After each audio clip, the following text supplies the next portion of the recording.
You may not know right where you're going, but I do, I do, I do. And all the time you wasn't chosen, well, I'll make it up to you. Hey y'all, welcome back to my channel. Make sure you give this video a like on your way in, because today we're gonna be chit-chatting, talking while I do my makeup. I'm gonna be giving you guys a life update about what's been going on with your girl. You know what I'm saying? We can go from barefaced to baddie. And yeah, just chop it up, and I'm gonna let you guys know what's been going on in my life. And yeah, so if you're actually interested in the makeup aspects of this video, I'm gonna be doing a whole separate video where I talk about the techniques and the in-depth of the makeup look. But this video, I'm really just gonna be doing my makeup and talking. So yeah, I'll be sure to link the makeup video up above or in the description box, depending on if it comes out before or after this video. But let's go ahead and get into it. So I'm actually getting ready because Fred and I are gonna go out to dinner. We went to one of these like timeshare presentations, you know, where they offer you like hella free shit. But then they try to bully you into buying a timeshare. Like literally bully you, like they're so aggressive. But yeah, we went to one of them and they gave us like a free dinner a couple months ago, and we're finally about to go redeem the coupon. So if you guys don't know, I'm originally from North Carolina. I spent the last couple of years living in Virginia, but when I was living in North Carolina, when I was in college, I had come to Miami for spring break back in like 2017, I think. Yeah, and that's when I met my current boyfriend. Like, we didn't start dating initially off the bat, but that's the initial time that we met. And since then, I would like come to Miami and visit every once in a while, and things just kind of grew from there. So at first, my boyfriend moved up to Virginia to be closer to me. And obviously, like, well, maybe not obviously if you've never been to Virginia, but the small town that I was in was the complete stark opposite of Miami in every form or fashion. So after a few months of being down here, you know, he decided that it would be best for him to go back to Miami, get somewhere for both of us to stay. And yeah, so that was the plan. Now, when I was in Virginia, like, I had a lot going on. You know, I actually was able to start my own business down there, and I was actually even featured on like a local reality show called Hometown Hustle, which I'll insert a clip here. When I got into having my own businesses, I didn't know anything about anything. Like, I had to just make money really quick because I was just in situations where it's like nobody's gonna take care of me but me. So I made a lot of connections, and I was able to accomplish a lot in the city that I was in. But I think it was just something about knowing that, you know, I was in a small town, and it didn't feel as rewarding to me because it's like, you know, this is a small town. Really, all you have to do to be successful in a small town is be a people person, and just put yourself out there. So I didn't feel like it was like a struggle for me to do the things that I was able to do there, but I definitely think that that made me take them for granted. Because once I had in my mind that I was gonna be coming down to Miami, like, I definitely started to blame everything on the fact that I was living in Virginia. For example, like my lack of motivation, like, oh, I'd be much more motivated if I was living in Miami. I could do everything I need to do if I was just in Miami. You know what I'm saying? And I think like that's a normal thing. Like, especially when you know you have a major life change going on or on the horizon, or even if it's just something that you're hoping for. A lot of times we can get distracted in, you know, the future and use that as blame for why we're not making the moves we should be making in the present. So I didn't realize that what was happening, but now in retrospect, that's definitely what was happening. So I moved down to Miami the day after Thanksgiving. No. The day before Thanksgiving, because I spent Thanksgiving down here with my boyfriend's family. So I moved down here the day before Thanksgiving. And I instantly like started to search for a job in nightlife because that's what I was used to. Even though I had my own business in Virginia, I was still doing like bottle service, bartending and stuff in North Carolina. And I'm gonna talk about this in a separate video because, you know, I do like bottle girl story times and like tips and tricks and all that stuff like that. I want to talk about like why I'm not doing it anymore. Like, I actually quit the last place that I was doing. But I definitely felt like I needed a safety net, and working in nightlife has always felt like that for me, because I know that I can make a bunch of money very quickly, and it could just kind of makes you feel more, I guess, like solid, solidified, you know, stable. Yeah, all of those different things. So with my first few months here, like, you know, working in nightlife, I feel like I really got pulled in to the lifestyle, like not even like on no crazy stuff like that, but just, you know, you're working on the weekends, like you're staying up all night long. And it really distracted me from some of the other goals that I had. And it wasn't until one day I woke up and I just did an evaluation of everything that I claimed I wanted, what I said I was working towards.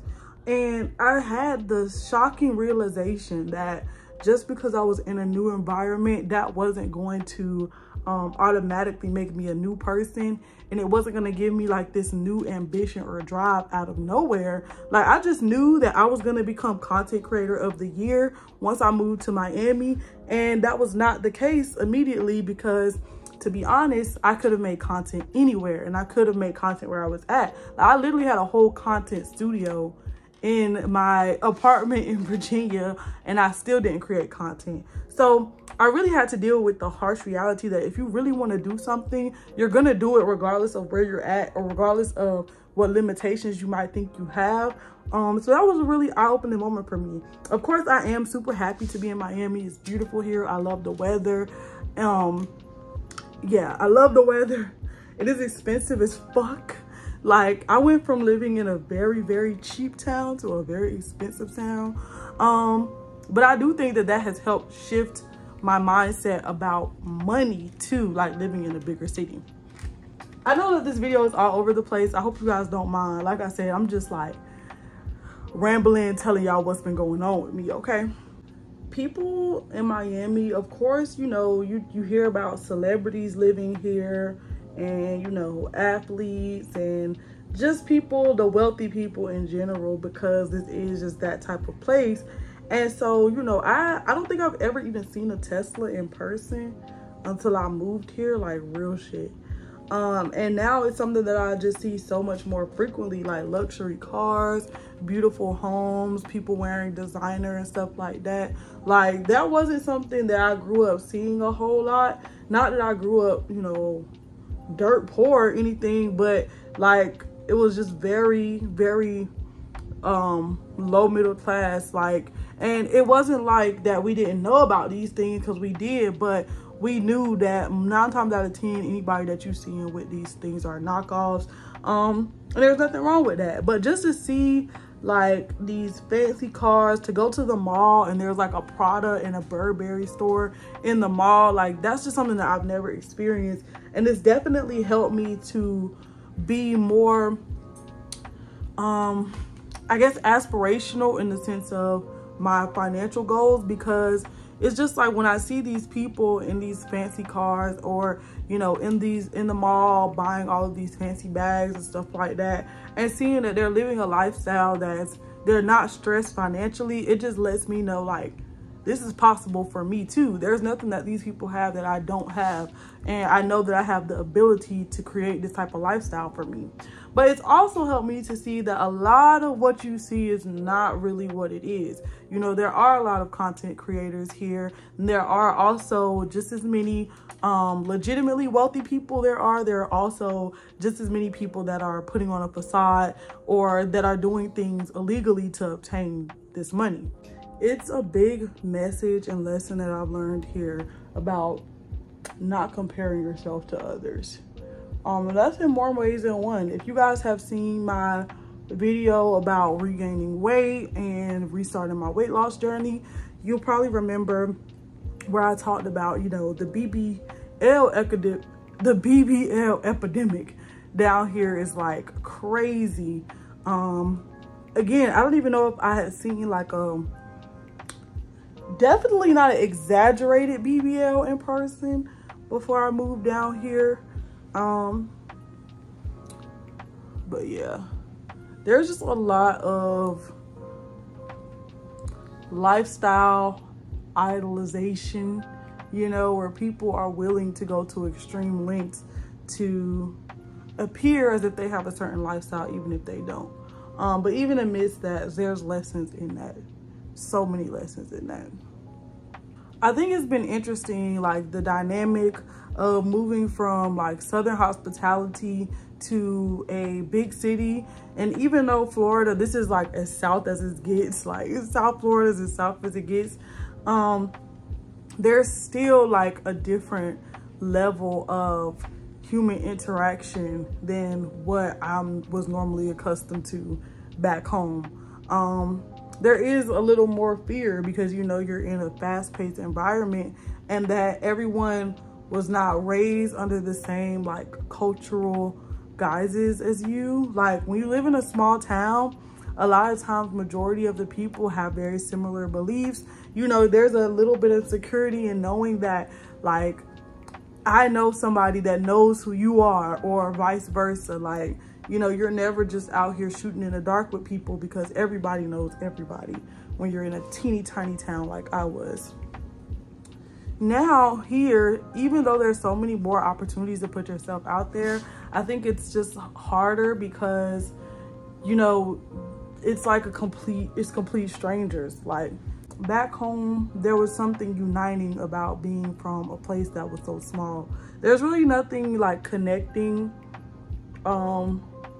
people just in living in a city like Miami, unless you like grew up here and, you know, you rep a specific hood, you rep a specific area, because Miami is just so big that there's so many little subsectors and so much like division and segregation too. Like, I don't know, it's kind of hard to explain. Let me know if you guys understand what I'm getting at.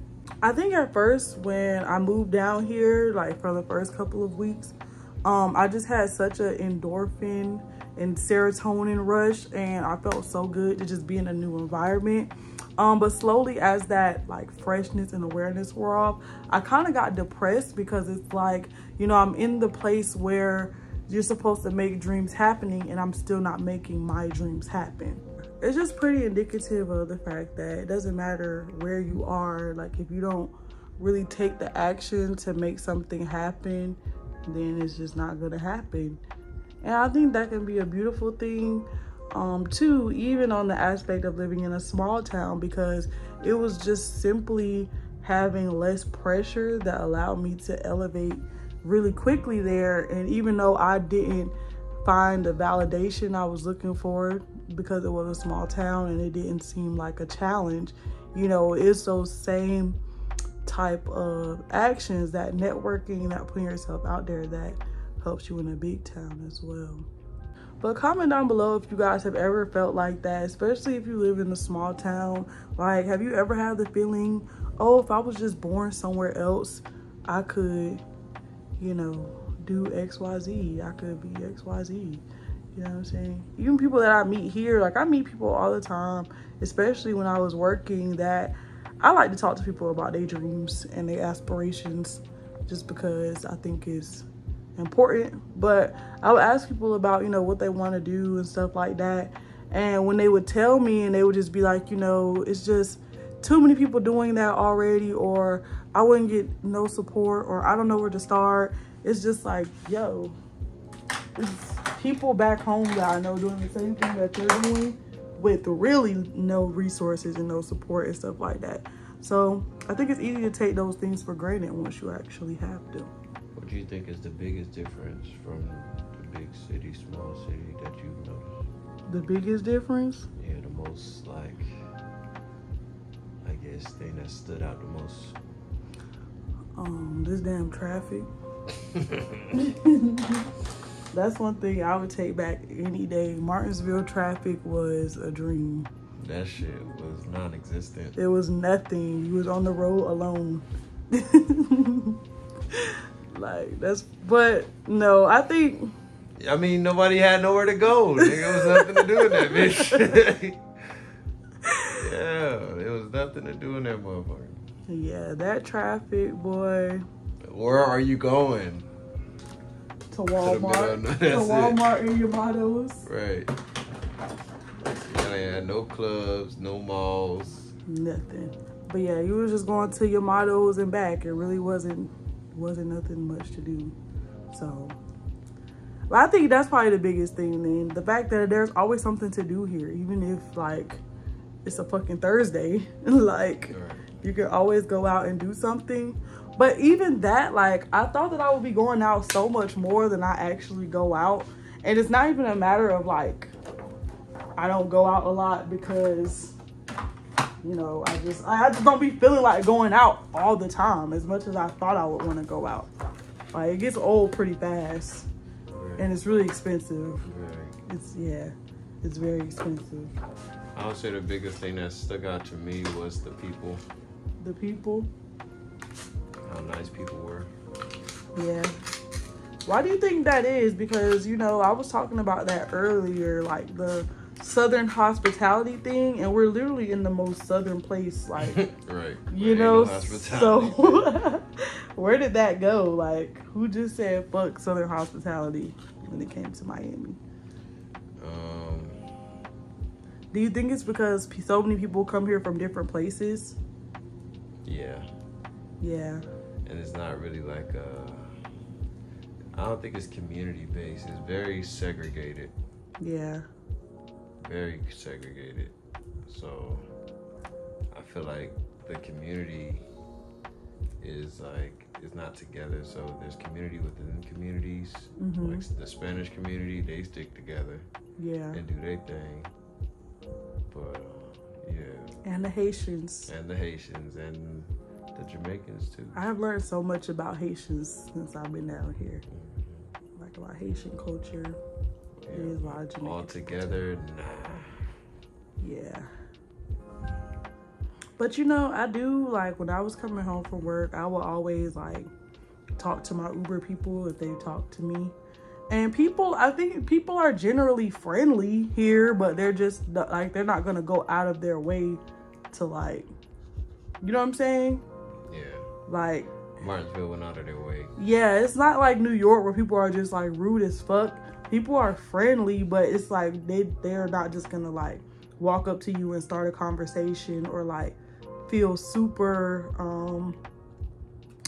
I don't know, just inspired to talk to you. Like when for you no walk reason. in, just past somebody, like you don't know if you're gonna get a hey, what's up, or just a walk by. Like, Yeah. in Martinsville, it was like everybody walked past and saying hi. Like, Yeah. damn near everybody. If you didn't, you was the outcast, and people were looking at you like, what's their problem?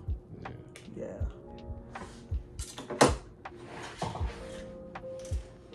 Here, you kind of confused. You don't know whether to say what's up or not. Do you think that's like a hindrance or an advantage? Like, which one is better? I feel like it's a hindrance. Like, not having that Southern hospitality? Mhm. Yeah. I do feel like because I was raised in that, it gives me an advantage when I'm like talking to people and getting to know people, because people aren't like necessarily expecting it, especially in like certain environments. So I definitely think it helps. Yeah. Alright, if you guys can't see what I'm doing, because you probably can't, I'm like prepping my lashes right now. Okay, so I'm back with my lashes, but yeah, long story short, you know, like, with the points I'm trying to get at with this video is that if you want to do something, or if you want to make something happen, don't make excuses about where you are or what you have, because even when it comes to like what you have and your equipment and your resources, like when I first wanted to start a YouTube channel when I was like 16, 17, I was fucking stacking books on top of each other and propping my phone up and then turning a lamp towards me, like, but because I wanted it, I was making it happen. And now it's times where I have about 4 tripods in this bitch and a huge ring light and, you know, all of this equipment. I have a whole camera that I barely use, you know, and it's harder now than it was then. And that's because where you are, your environment, and the equipment isn't going to change the drive. So don't make excuses. So I finished off with some lip liner and some lip gloss, but I'm gonna go ahead and finish the rest of everything and I'll be back. All right, guys, so this is the final look. I'm sitting here with this little stank face because my ring light fell on me and it hurt my arm. But thank y'all for watching. I love you so much, and I'll see you in the next video.